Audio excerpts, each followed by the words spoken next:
Sound argument is an argument that is valid and true premise. आपका sound argument वही होगा जो argument valid हो। ये तो एक पहला कंडीशन है ही। फर्स्ट कंडीशन हो गया कि हमारा साउंड आर्गुमेंट होने के लिए जो आर्गुमेंट है वो हमारा वैलिड होना चाहिए, और दूसरा कंडीशन आ रहा है कि प्रेमिसेस मेरा ट्रू हो। ये दो कंडीशन यदि मिलेंगे तो वैसे आर्गुमेंट को हम, और इसी साउंड आर्गुमेंट पर हमारा सारा कंक्लूजन, एनालिसिस और अदर प्रोसेस हो। तो साउंड आर्गुमेंट को ही सिर्फ हम लोग इंक्लूड करते हैं अपने फर्दर किसी भी डिसीजन मेकिंग के लिए।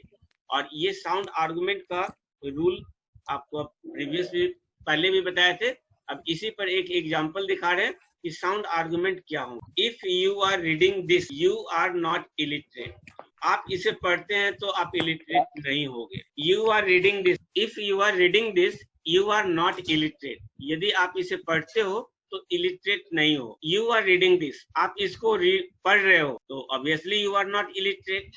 तो यहाँ पे हम दो प्रीमिसेस ले रहे हैं। एक प्रीमिसेस क्या है, यू आर रीडिंग।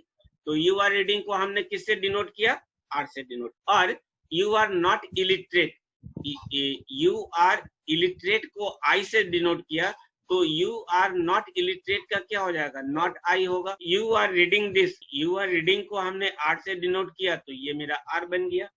और मेरा कंक्लूजन कह रहा है यू आर नॉट इलिटरेट, तो यू आर इलिटरेट को आई से डिनोट किए तो नॉट इलिटरेट का हो गया नॉट आई।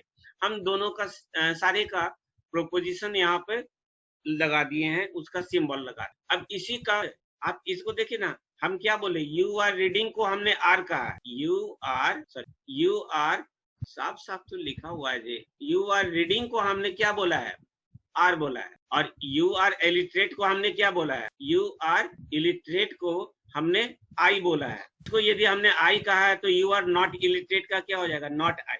हमारा ये फर्स्ट का प्रोपोजिशनल सिंबल क्या होगा, आर इम्प्लाइज नॉट आई। और यू आर रीडिंग को आपने आर माना तो आर लिख, और यू आर नॉट इलिटरेट ये मेरा कंक्लूजन है, तो इलिटरेट को हमने आई माना है तो यू आर नॉट का नॉट आई हो गया। तो ये काम तो हमारा जो है वो, अब इसी का ट्रुथ टेबल हम लोग बनाते हैं। तो यहाँ दो डिफरेंट प्रीमिसेस हो गए आर एंड आई। अब आर एंड आई के हेल्प से आपके पास 4 डिफरेंट सिचुएशंस आएंगे। वो 4 डिफरेंट सिचुएशंस को हमने लगा दिया, F F F T T F and T T. तो ये 4 डिफरेंट सिचुएशंस होंगे जो हम निकाल लिए। इसमें कहीं कोई आपको दिक्कत नहीं होनी चाहिए, जो पहले का सिचुएशन है उसी को हमने यूज किया है। तो ये सिचुएशंस निकाल लिया हमने।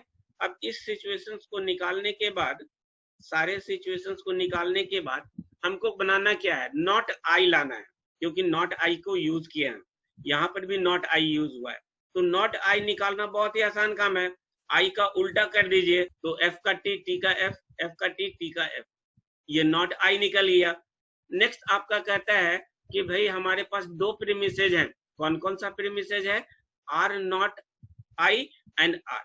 तो दोनों प्रीमिसेज को आप यहाँ लगा दीजिए, हमने लगा दिया।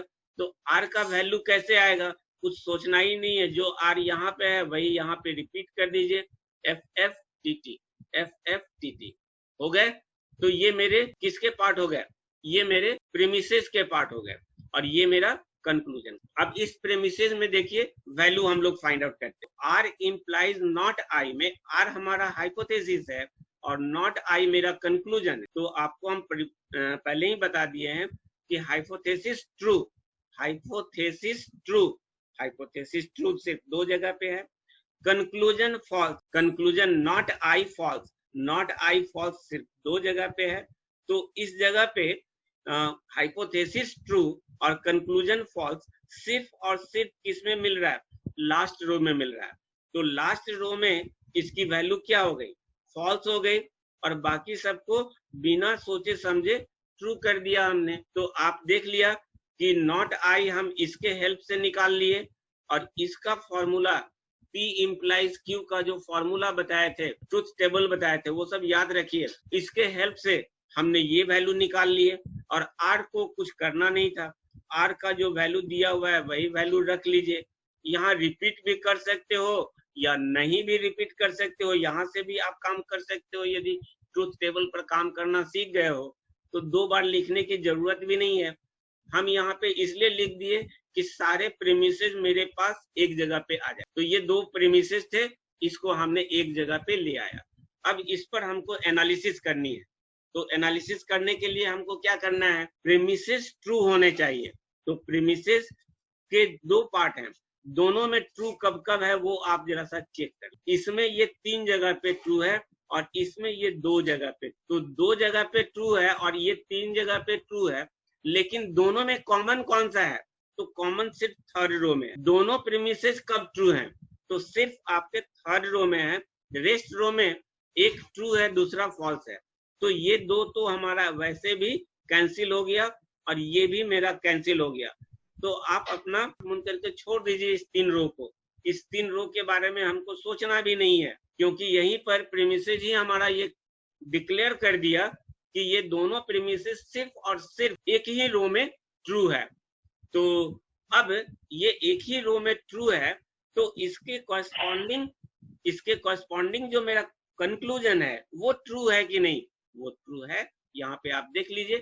तो अब सारे प्रीमिसेस मेरे ट्रू हों और कंक्लूजन ट्रू हो, ये वाली केस कहाँ पे मिल रहा है, सिर्फ और सिर्फ इस जगह पे मिल। तो इस जगह पर जो आपका कंडीशन है कि प्रीमिसेस ट्रू होने चाहिए और कंक्लूजन फॉल्स होने चाहिए, याद रखिएगा, प्रीमिसेस ट्रू होने चाहिए और कंक्लूजन फॉल्स होने चाहिए।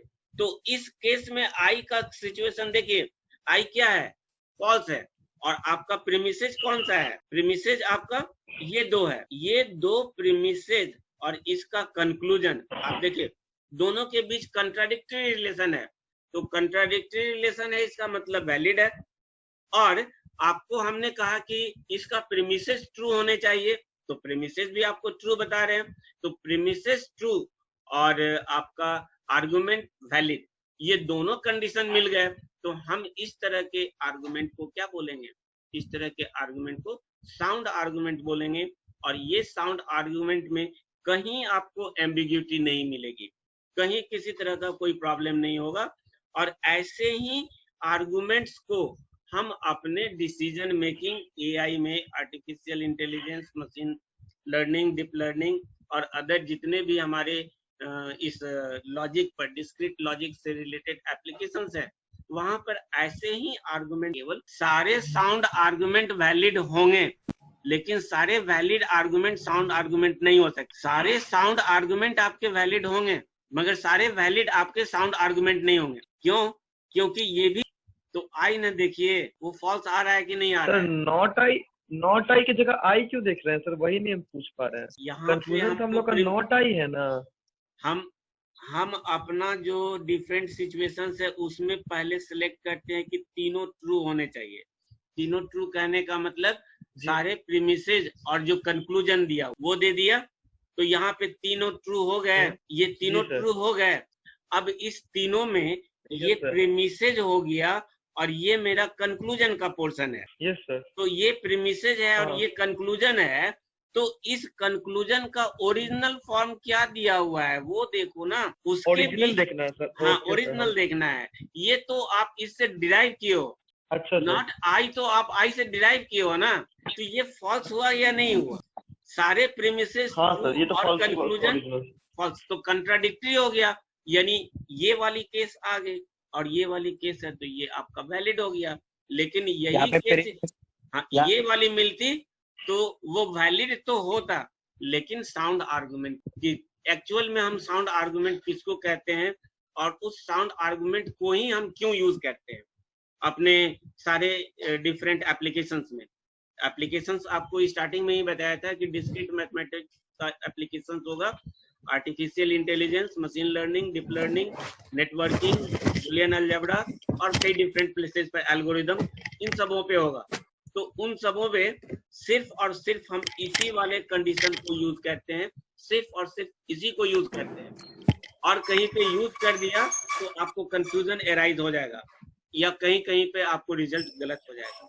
लेकिन ऐसा चीज यदि कहीं पे यूज कर रहे हैं साउंड आर्गुमेंट का, तो कभी भी गलत नहीं हो सकता है। ये इसका 100% आपका प्रॉमिस कि इस केस में सिर्फ और सिर्फ यूनिक ही वैल्यू मिलेगा, एम्बिग्यूअस वैल्यू मिलेगा ही। हाँ, example, check the following whether it is valid और नॉट। ये हम सिर्फ टास्क आपके लिए दे रहे हैं, जो आप क्वेश्चन कर रहे हो और क्या समझे हो, इसके लिए यह क्वेश्चन हमारा रखा हुआ है। If Maya sees the movie she won't finish her homework. हम प्रोपोजिशंस बना दिए हैं। माया सीज द मूवी, इसको हम पी से डिनोट कर रहे हैं। सी वॉन्ट फिनिश हर होमवर्क, देखो यहाँ पे हम नेगेशन को ही क्यों मान लिए हैं, सी वॉन्ट फिनिश हर होमवर्क, तो इसी को हम क्यों मान लिए हैं।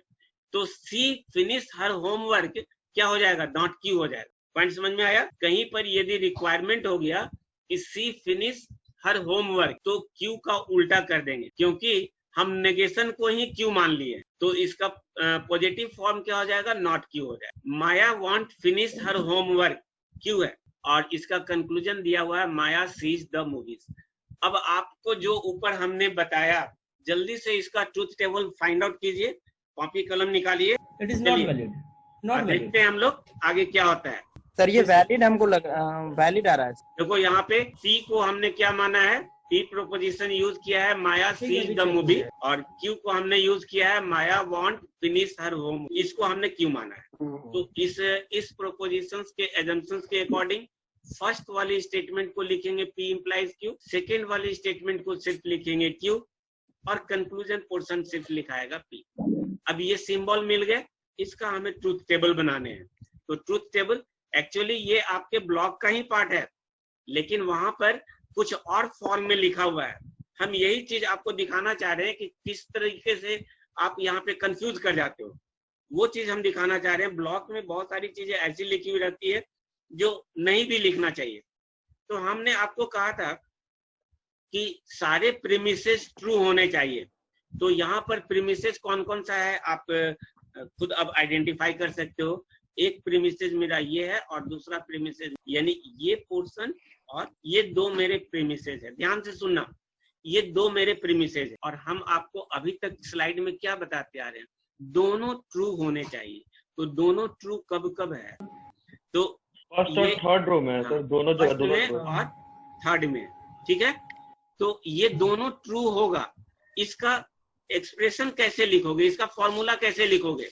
हम कह रहे हैं कि P इम्प्लाइज Q ट्रू होना चाहिए, यही बोला ना हमने, ये ट्रू होना चाहिए और Q भी ट्रू होना चाहिए, यही बात हम बोल रहे हैं। तो दोनों जब ट्रू होगा तो जो चीज आपको यहाँ पे मिल रहा है वही चीज यहाँ भी मिलेगा। देख लीजिए, सेकेंड और थर्ड में ही ये ट्रू होगा। तो या तो आप ये कॉलम बना लीजिए या इसको हटा दीजिए। हम अपने प्रीवियस स्लाइड में इस वाले कॉलम को इंक्लूड नहीं कर रहे थे, हम इसी 3 से काम चला रहे थे, ठीक है।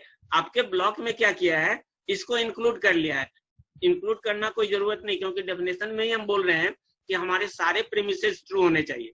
तो सारे प्रीमिसेस ये और ये, इसमें 2 भी हो सकता है, 3 भी हो सकता है, 4 भी हो सकते हैं। प्रीमिसेस की संख्या फाइनाइट होगी, इनफाइनाइट नहीं होगी, लेकिन 2 और 2 से अधिक भी हो सकते हैं। तो हम यहाँ से 2 लिए हैं, फर्स्ट एंड सेकेंड। तो फर्स्ट और सेकेंड प्रीमिसेस को एंड से जोड़ दी। तो इस तरह के पार्ट को हम लोग क्या बोलते हैं, कंजंक्टिव नॉर्मल फॉर्म। ये मेरा कंजंक्टिव नॉर्मल फॉर्म में कन्वर्ट हो गया। क्योंकि डिटेल्स में आपका नहीं जाना है, आपको प्रीवियस क्लास में बताए थे कभी कि हमारे पास कई डिफरेंट नॉर्मल फॉर्म्स होते हैं, conjunctive normal form, disjunctive normal form, prenex normal form, Skolemization, Skolem, तो ये सब बहुत सारी चीजें हैं। तो हमें उतना डिटेल्स नहीं जाना है। आपके ब्लॉक में यहीं तक लिमिट रखा है कि आपका जो ये प्रीमिसेस है वो ट्रू होने चाहिए। तो प्रीमिसेस ट्रू होने चाहिए, इसका मतलब ये दोनों ट्रू होने। इन दोनों का फॉर्मूला मेरा बन गया ये। तो ये लिखने और ना लिखने से कोई फर्क नहीं पड़ता है। आपको जैसे पहले बताया था, इसी 3 रो से काम कर, 3 कॉलम से काम कर सकते। अब चलिए यहाँ पे हम देखते हैं, ये मेरा ट्रू है, प्रीमिसेस मेरा ट्रू होना चाहिए, दोनों ट्रू हो गए। अब माया सीज द मूवी, पी है तो पी भी ट्रू होना चाहिए। तो पी ट्रू है, पी ट्रू कहाँ पे है आपका, यहाँ एक ऊपर में, ठीक है, फर्स्ट और सेकंड। फर्स्ट और सेकंड, बहुत अच्छा। नहीं तो फर्स्ट और सेकंड है, तो आप यहाँ पर कह रहे हो कि प्रीमिसेस ट्रू होने चाहिए। 2 सिचुएशन, तो दोनों सिचुएशन में पी का सेम वैल्यू होना चाहिए ना। एक टाइम ट्रू और दूसरे टाइम फॉल्स कैसे हो जाएगा। यस सर, कंफ्यूजन हो yes, गया ना, yes, इस वजह yes, से sir, ये क्या बन confusion गया हो गया, मेरा, इनवैलिड बना। एकदम क्लियर Yes, करिए इसी यहाँ पे। कंक्लूजन पे इनवैलिड हुआ या नहीं हुआ, ये पॉइंट समझे कि नहीं? इनवैलिड Yes, हुआ sir. सर। Yes, ये yes, दोनों ट्रू है, प्रीमिसेस मेरे ट्रू हैं, तो Yes, प्रीमिसेस ट्रू हैं, तो पी का जो रिजल्ट है वो कोई एक ही होना चाहिए ना, आइदर ट्रू और फॉल्स, दोनों नहीं हो सकता ना। Yes sir. yes, sir.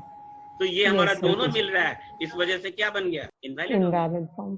Invalid. तो समझ में आ रहा होगा कि धीरे धीरे कैसे हम लोग काम कर Yes, रहे हैं। sir. जी सर।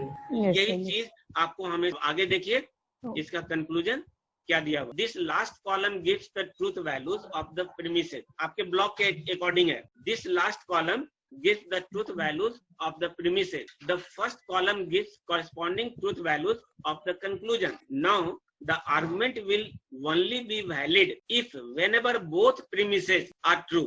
तो both premises तो हमारे true हैं, और इस दोनों true पर हमारा जो conclusion है वो मेरा different मिल रहा है, एक में true दूसरे में false. This happens in first row, but not in the third row. यही बात बोल दिया ना यहाँ पे, हम जो बात आपको बोल रहे थे Yes, sir. कि फर्स्ट रो में तो ये Yes, ट्रू है, yes, sir. लेकिन थर्ड रो में आपका कह दिया फॉल्स, तो दोनों कंफ्यूजन हो गया ना, इस वजह से ये क्या हो गया, आर्गुमेंट वैलिड। सिर्फ इसी को यस सर, पेज समझाने नंबर के लिए, 29 में है। हाँ, इसी को समझाने के लिए हम Sir, इतनी सारी इसमें ना ये है ना कि both premises should be true हाँ, तो बोथ प्रीमिसेस तो ट्रू होना चाहिए, नहीं होगा तो और ये दो केस है मिल नहीं। गए, Yes, sir. तो दो केस में दो डिफरेंट Yes, sir. कंक्लूजन मिल रहे हैं, that's why it is false और इनवैलिड। यही Yes, बात sir. तो ऊपर के स्लाइड से Yes. बताते आ रहे हैं।